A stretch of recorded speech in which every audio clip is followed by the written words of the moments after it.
کہ تم مجھے اپنے ہاتھی، اپنے گھوڑے، اپنے تلوار اور اپنے توپ سے مجھے ڈراتے ہو، کل میدان میں آنا، تم نے ابھی میرے بازو کو آزمایا نہیں ہے۔ تاریخ گواہ ہے، جب راجہ داہر سے محمد بن قاسم کی لڑائی ہوئی تو سورج غروب ہوتے ہوتے تلوار نے یہ فیصلہ کر دیا کہ وہ 17 سال کے نوجوان نے سندھ کے علاقے میں اسلام کا جھنڈا لہرا دیا۔ اے نوجوانوں، آج تم 17 سال کی عمر میں گلی ڈنڈا کھیلنے میں لگے ہو، موبائل سے کھیلنے میں مشغول ہو۔ اگر کوئی سماج کی بچیاں گزرتی ہیں تو ان پر جملے کسنے میں لگے ہوئے ہو، اگر کوئی سماج کی بیٹیاں گزرتی ہیں تو ان کو جھانکتا کرنے میں لگے ہوئے ہو، جبکہ وہ 17 سالہ نوجوان اپنی بیوی کو چھوڑا، اپنے سماج کو چھوڑا، وہ جان رہا تھا کہ ہم جس مہم پر جا رہے ہیں ہماری جان بھی جا سکتی ہے، لیکن اپنی بہن کی عزت کو بچانے کے لیے اس نے لبیک کہا۔ اور اے نوجوانوں، اگر آج تم سے کہا جائے کہ تمہیں اسلام کے لیے قربانی دینی ہوگی، تمہیں دین کے نام پر چلنا ہوگا، تمہیں یہ کرنا ہوگا، تو تم ہنستے ہو، مذاق اڑاتے ہو کہنے والوں کو۔ لہذا اے نوجوانوں، اگر تم چاہتے ہو کہ تمہاری زندگی عزت کی زندگی گزرے اور تم سر اٹھا کر چلنے کے لائق رہو اور سماج کو بھی عزت کا مقام دے سکو، تو آؤ آج ایک جٹ ہو کر کے یہ فیصلہ کرو کہ انشاءاللہ ہم بھی محمد بن قاسم کی سنت کو زندہ کریں گے۔ کریں گے، بولیے۔ جو نوجوان اس پنڈال میں موجود ہیں، ہم ان سے کہیں گے کہ آپ اپنے بڑوں کی سرپرستی میں ایسے انشاءاللہ کہہ دینے سے کام نہیں چلے گا۔ آپ کل ایک کمیٹی گٹھن دیجئے جس میں نوجوان رہیں اور کسی بڑے عالم اور بزرگ اور سماج کے ٹھیکیدار کو اس کی سرپرستی سونپیں اور کہیں کہ ہم لوگوں نے ایک کمیٹی گٹھن دیا ہے اور ہم نے طے کیا ہے کہ انشاءاللہ اب کوئی برائی ہمارے سماج میں نہیں ہوگی، کسی بیٹی پر غلط نظر نہیں اٹھے گی، اور اگر کوئی غلط کرے گا تو آپ جائیے اس کے ساتھ، کمیٹی کے لوگ نوجوانوں آپ ہاتھ جوڑیے، پاؤں پکڑیے، داڑھی پکڑیے، منت سماجت کیجئے اور کہیے کہ آپ یہ کیا کر رہے ہیں میرے بھائی، میرے چچا، آپ یہ کیا کر رہے ہیں، اس سے سماج بدنام ہو رہا ہے، مسلم سوسائٹی بدنام ہو رہی ہے، ہم اور آپ بدنام ہو رہے ہیں، اللہ کے واسطے اس کو چھوڑ دیجئے۔ اگر نوجوانوں نے یہ طے کر لیا اور کمیٹی گٹھن کر لی اور اپنے بڑوں کی سرپرستی میں یہ قدم اٹھایا تو انشاءاللہ کسی سماج میں کسی بیٹی کی عزت نہیں لوٹی جائے گی، کسی بیوی پر ظلم نہیں ہوگا، کسی عورت کو گالی نہیں دی جائے گی، کسی عورت کو گھر سے بھگایا نہیں جائے گا، کیونکہ یہ نوجوان ایکٹیو ہوں گے اور اپنے سماج کی برائیوں پر نظر رکھیں گے، خود برائی سے بچیں گے، دوسروں کو بھی برائی سے بچانے کی کوشش کریں گے میرے بھائیو، بولو نا، بولو نا بھائی، کمیٹی گٹھن ہو جائے گی انشاءاللہ۔ کہاں مولانا قاری نور کوثر صاحب، مولانا قاسم صاحب اور یہ لوگ ہیں، یہ لوگ وعدہ کر رہے ہیں کل آپ ایک کمیٹی گٹھن دے کر کے نوجوانوں کی ٹیم بنائیے اور یہ طے کیجیے، ان کو دشا دیجیے کہ انشاءاللہ اس کمیٹی کے ذریعے سے سماج کی برائی دور کی جائے گی۔ دیکھیے مرکی ہوتی ہے نا، مرکی ہوتی ہے نا، ہمارا ٹائم ہے نا، کیا مرکی ہوتی ہے نا، مرکی تو فوراً ایک کمیٹی زندہ ہوتی ہے کہ باہر سے آنے والوں کے لیے کھانے کا انتظام کیا جائے گا۔ بولیے ہوتا ہے کہ نہیں؟ بات سماج میں پہلے سے کمیٹی بنی ہوئی ہے، جس کھانے کی کوئی اہمیت نہیں، جس کھلانے کی کوئی ضرورت نہیں، اس کے لیے کمیٹی بنی ہوئی ہے، اور جس برائی کو دور کرنے کی ضرورت ہے اس کے لیے کوئی کمیٹی نہیں، کوئی گٹھن نہیں، کوئی سنگٹھن نہیں۔ بولیے کیسے زندہ رہیں گے؟ آج کا یہ لاک ڈاؤن کا زمانہ گزرا ہے، بڑے قرب سے کہتا ہوں، ابھی بھی نوجوانوں کو دیکھیے، آپ چلے جائیے دوسرے سماج میں، اگر بجلی نہیں ہے تو دروازے پر آج بھی چراغ جلا کر باپ بیٹھا ہوا ہے، اپنے بچے اور بچوں کے آگے کتاب رکھے ہوا ملے گا، آپ چلے جائیے۔ لیکن اسی جگہ آپ اپنے سماج میں چلے جائیے تو باپ بھی جو ہے دکان پر بیڑی اور سگریٹ پیتا ہوا ملے گا، اور اس کا بچہ بھی جو ہے اور شام کے وقت بھی جو گلیوں میں دوڑتا ہوا اور ایک دوسرے پر برتیاں کستا ہوا نظر آئے گا۔ بولو نظر آ رہا ہے کہ نہیں آ رہا ہے؟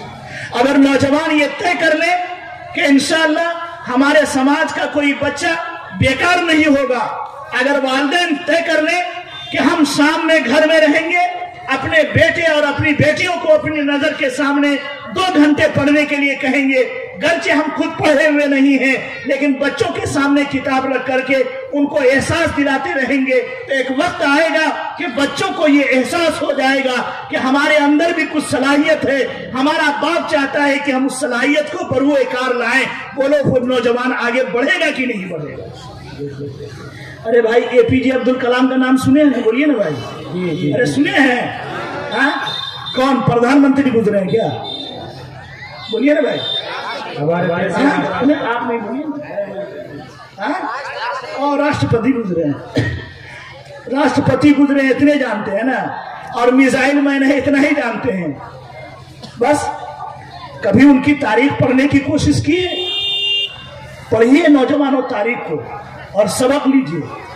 میٹرک کے امتحان کا اعلان نکلا، آج بھی نکلتا ہے نا، فارم بھرے جاتے ہیں۔ اب تو آن لائن سسٹم ہے، کیا کیا سسٹم ہے اتنا ہم کو بھی پتا نہیں۔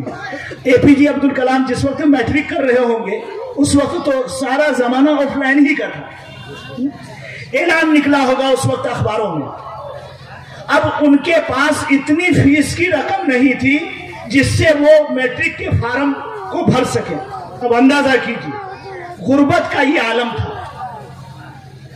وہ سوچنے لگے کہ اب تک ہم نے اخبار بیچ کر کے تعلیم حاصل کی ہے، اب اندازہ کرو نوجوانوں، دروازے دروازے اخبار پہنچا کر کے اس سے جو آمدنی ہوئی اس نے اسکول کا فیس بھرا اور اس سے میٹرک تک کامیابی حاصل کی۔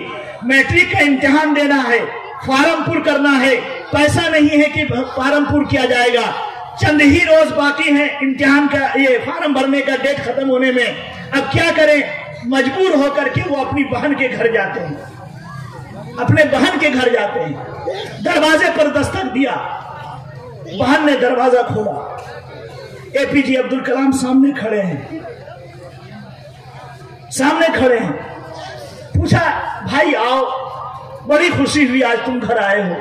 بہت زمانے کے بعد اے پی جے عبد الکلام گئے تھے لیکن قدم آگے نہیں بڑھ رہا ہے۔ بہن دروازے کھولی کھڑی ہے، قدم آگے نہیں بڑھ رہا ہے۔ پوچھا کیا بات ہے بھائی، آؤ اندر آؤ۔ آنکھ سے آنسو جاری ہو گئے۔ بہن نے سوچا میرے بھائی کو کسی نے مارا، کسی نے تکلیف دی، کیا پریشانی ہو گئی کہ میرے سامنے میرا بھائی کھا رو رہا ہے۔ پوچھا کیا بات ہے، آنکھ سے آنسو جاری ہے، بولنے کی ہمت اور جرأت نہیں ہو رہی ہے۔ بھائی کا ہاتھ پکڑتی ہے بہن، اندر گھر لاتی ہے، بٹھاتی ہے، تسلی دیتی ہے۔ پھر بہن پوچھتی ہے کہ بھائی بتلاؤ آخر کیا ماجرا ہے؟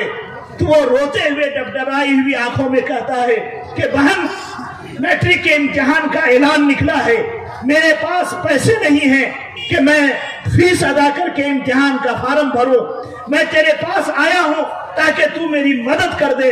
میرے بھائی قربان جاؤ اس بہن پر، اس کے پاس ہاتھ میں سونے کے ایک کنگن تھا، اس نے اسی وقت وہ بالی اتاری اور بھائی کے حوالے کیا اور کہا جاؤ عبد الکلام اسے فروخت کر دینا اور جو پیسے تم کو ملے تم اس سے جو ہے فارم بھرنا اور کتاب حاصل کرنا اور امتحان کی تیاری بھی کرنا۔